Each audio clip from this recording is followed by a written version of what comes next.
Okay, magandang buhay po mga kapishpan. Paano natin malalaman yung magandang klase ng testes? Ito po yung sinasabi namin na pagka mga bata pa po ang mga breeder na lalaki, halos wala pa po siyang pinakaparang katas yung gatas. Napakabata pa po nito. Wala pa po itong 1-year-old. Tingnan niyo po, wala pong karga na parang gatas. Ang maganda po kasi ay ganito.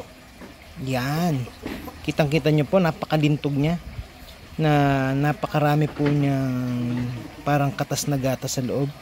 Ito po yung magandang klase. Yan po yung mga 1-year-old pataas na mga breeder. Yan. Mapapansin niyo po, sobrang taba. Ang ganda. Talagang malusog na malusog siya. Yan po yung magandang klase ng testes ng lalaki na kung saan napakaganda po ng buhay nito pagka yan po ay iminix natin sa itlog ng babae. Yung mga ganito po ay mga bata pa po ito.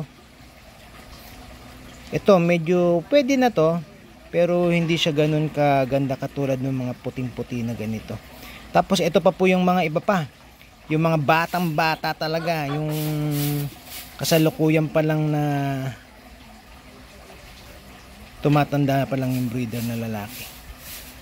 Nag-umpisa pa lang po siyang mag-create ng kanyang testes. Wala pa pong karga. Lalo-lalo naman po ito. Malaki yung breeder. Baka yun ay dugong lang. O yung oversize na tinatawag. Pero bata pa po siya. Minsan naihahalo po yun sa mga nabibili natin ng breeder. Kala natin ay magandang klase pero bata pa po siya. Yan. Ganito po yung mga magagandang klase. Yan. Yung talagang malilintog, talagang puting-puti na napakaraming katas sa loob. Yan. Yan po yung magandang klase ng breeder. Yan ang magandang klase din ng testes na kailangan natin. Yan. Okay. Maraming po salamat at ingat po tayong palagi. Stay safe po tayong palagi. God bless po sa ating lahat.